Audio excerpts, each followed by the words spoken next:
ನಮಸ್ಕಾರ ಸ್ನೇಹಿತರೆ.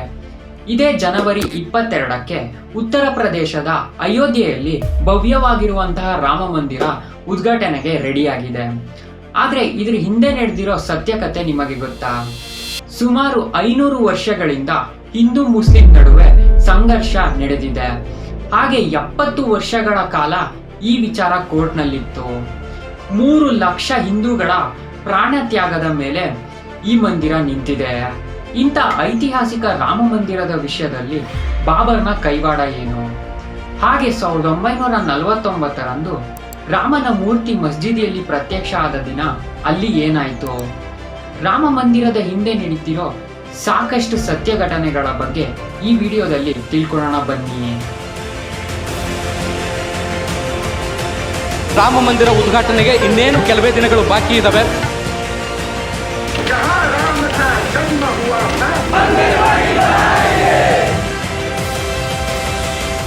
ಜನ್ಮಭೂಮಿ ಮಮ ಪುರಿ ಸುಹಾವನೆ. ರಾಮನ ಮಗನಾದಂತಹ ಕುಶ ಮೊದಲಿಗೆ ತನ್ನ ತಂದೆಯ ಸ್ಮಾರಕವಾಗಿ ಇಲ್ಲಿ ಮಂದಿರ ನಿರ್ಮಾಣ ಮಾಡ್ತಾನೆ. ಅದಾದ ನಂತರ ಕ್ರಿಸ್ತಪೂರ್ವ 5ನೇ ಶತಮಾನದಲ್ಲಿ ವಿಕ್ರಮಾದಿತ್ಯ ಇಲ್ಲಿ ಮಂದಿರನ ಪುನರ್ ನಿರ್ಮಾಣ ಮಾಡ್ತಾರೆ. ಸುಮಾರು 1500 ವರ್ಷಗಳಾದ್ಮೇಲೆ ಮೊಘಲ್ ಸಾಮ್ರಾಜ್ಯ ಭಾರತದಲ್ಲಿ ಎಸ್ಟಾಬ್ಲಿಷ್ ಆಗುತ್ತೆ.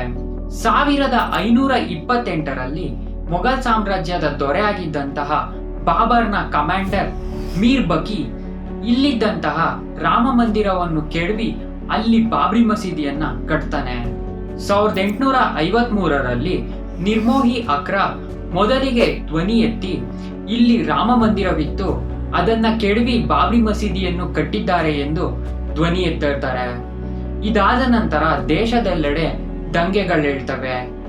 ಇದನ್ನೆಲ್ಲ ನೋಡ್ತಿದ್ದಂತಹ ಬ್ರಿಟಿಷ್ ಸರ್ಕಾರ ಪರಿಸ್ಥಿತಿನ ತಿಳಿ ಮಾಡೋಕೆ 1859ರಲ್ಲಿ ಮಸೀದಿನ 2 ಪಾರ್ಟ್ ಆಗಿ ಡಿವೈಡ್ ಮಾಡ್ತಾರೆ.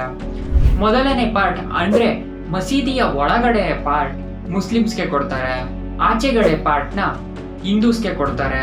1885ಕ್ಕೆ ಈ ವಿಚಾರ ಮೊದಲ ಬಾರಿಗೆ ಕೋರ್ಟ್ ಮೆಟ್ಟಿಲು ಹತ್ತುತ್ತೆ. ಮೋಹನ್ ರಘುಬಾರ್ ದಾಸ್ ಅವರು ಹಿಂದೂಗಳ ಪಾರ್ಟ್ಗೆ ಮೇಲ್ಚಾವಣಿ ಹಾಕಿಸ್ಬೇಕು ಅಂತ ಪರ್ಮಿಷನ್ ಕೇಳ್ತಾರೆ. ಆದ್ರೆ ಅಂದಿನ ಫೈಜಾಬಾದ್ ಕೋರ್ಟ್ ಇವ್ರ ರಿಕ್ವೆಸ್ಟ್ ನ ರಿಜೆಕ್ಟ್ ಮಾಡುತ್ತೆ. ಇಲ್ಲಿ ನಮ್ಮ ಕತೆಗೆ ಬಹಳ ದೊಡ್ಡ ಟ್ವಿಸ್ಟ್ ಸಿಗುತ್ತೆ.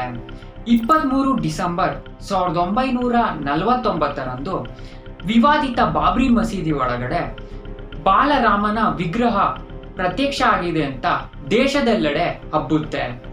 ಈ ವಿಗ್ರಹನ ನೋಡೋಕೆ ಬಹಳ ದೂರದಿಂದ ಭಕ್ತಾದಿಗಳು ಬರ್ತಿರ್ತಾರೆ. ಇದನ್ನ ನೋಡಿದಂತಹ ಮುಸ್ಲಿಮ್ಸ್ ರಾತ್ರೋರಾತ್ರಿ ವಿಗ್ರಹನ ಬಾಬ್ರಿ ಮಸೀದಿ ಒಳಗಡೆ ಇಟ್ಟಿದ್ದಾರೆ ಅಂತ ಕೋರ್ಟ್ ಅಲ್ಲಿ ಕೇಸ್ ಫೈಲ್ ಮಾಡ್ತಾರೆ. ಆದ್ರೆ ಹಿಂದೂಗಳು ಕೂಡ ಇದಕ್ಕೆ ಕೌಂಟರ್ ಕೇಸ್ನ ಫೈಲ್ ಮಾಡ್ತಾರೆ.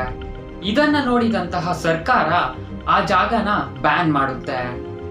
1980 ಏಪ್ರಿಲ್ 6 ಭಾರತೀಯ ಜನತಾ ಪಾರ್ಟಿಯ ಸ್ಥಾಪನೆ ಆಗುತ್ತೆ. ಇದರಿಂದ ಸಾಕಷ್ಟು ಹಿಂದೂಗಳ ಗ್ರೂಪ್ಗಳು ಮತ್ತೆ ಆಕ್ಟಿವ್ ಆಗ್ತವೆ. ವಿಶ್ವ ಹಿಂದೂ ಪರಿಷತ್ ಸಾಕಷ್ಟು ಕಾರ್ಯಕ್ರಮಗಳನ್ನ ಹಮ್ಮಿಕೊಳ್ತಾರೆ. ಇದರಲ್ಲಿ ದೊಡ್ಡ ಬಿಜೆಪಿಯ ಗಣ್ಯರು ಭಾಗಿಯಾಗಿರ್ತಾರೆ. 1986 ಶಾಹ ಬಾನು ಕೇಸ್ ಕೋರ್ಟ್ ತೀರ್ಪು ಆಚೆ ಬಂದಿರುತ್ತೆ. ಇದನ್ನು ನೋಡಿದಂತಹ ಮುಸ್ಲಿಂಗಳು ಸಾಕಷ್ಟು ಕೆಂಡಾಮಂಡಲವಾಗಿರ್ತಾರೆ. ಇದರಿಂದ ರಾಜೀವ್ ಗಾಂಧಿ ಅವರು ಮುಸ್ಲಿಂಗಳ ಮನವೊಲಿಸೋಕೆ ಕೋರ್ಟ್ ತೀರ್ಪನ್ನ ಓವರ್ ಟರ್ನ್ ಮಾಡಿರ್ತಾರೆ. ಆಗಿನ ಟೈಮ್ನಲ್ಲಿ ಮುಸ್ಲಿಂಗಳ ಪರ ಅಂತ ಹೇಳಲಾಗಿತ್ತು. ಆ ರೀತಿಯಾದಂತಹ ಒಂದು ವಾತಾವರಣ ಕ್ರಿಯೇಟ್ ಆಗಿತ್ತು. ಇದರಿಂದ ಹೊರಬರೋಕೆ ರಾಜೀವ್ ಗಾಂಧಿ ಅವರು ಫೈಜಾಬಾದ್ ಕೋರ್ಟ್ ನಲ್ಲಿದ್ದ ಕೇಸ್ನ ಸಾಲ್ವ್ ಮಾಡೋಕೆ ಹೆಲ್ಪ್ ಮಾಡ್ತಾರೆ ಅಂತ ಹೇಳಲಾಗಿದೆ. ಕೋರ್ಟ್ ಆದೇಶದ ಮೇರೆಗೆ ಹಿಂದೂಗಳಿಗೆ ಪೂಜೆ ಮಾಡೋಕೆ ಅವಕಾಶ ಮಾಡಿಕೊಡಲಾಗುತ್ತದೆ.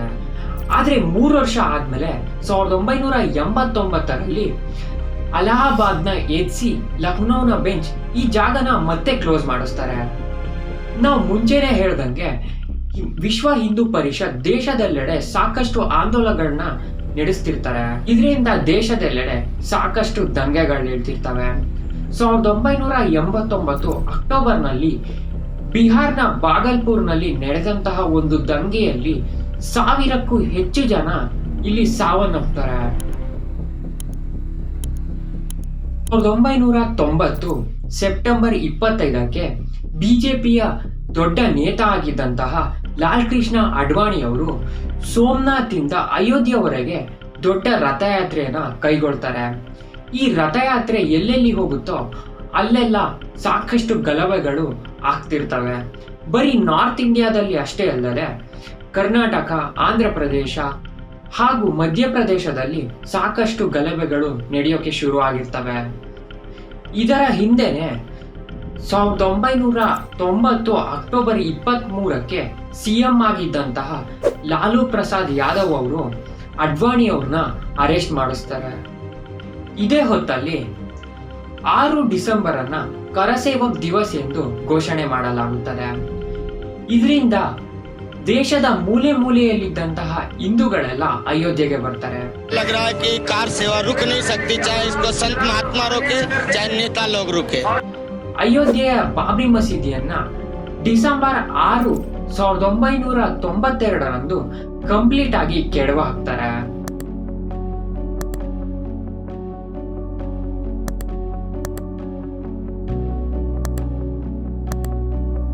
ಈ ವಿಷಯದಿಂದ ಸಾಕಷ್ಟು ದಂಗೆಗಳು ಹೇಳ್ತವೆ. ಈ ವಿಷಯ ಬರೀ ಇಂಡಿಯಾಗೆ ಮಾತ್ರ ಸೀಮಿತವಾಗಿರೋದಿಲ್ಲ. ಪಾಕಿಸ್ತಾನದಲ್ಲಿ ಸುಮಾರು 20 ದೇವಸ್ಥಾನಗಳನ್ನ ಕೆಡವುತ್ತಾರೆ. ಬಾಂಗ್ಲಾದೇಶದಲ್ಲಿ 12 ದೇವಸ್ಥಾನಗಳನ್ನ ಕೆಡವುತ್ತಾರೆ.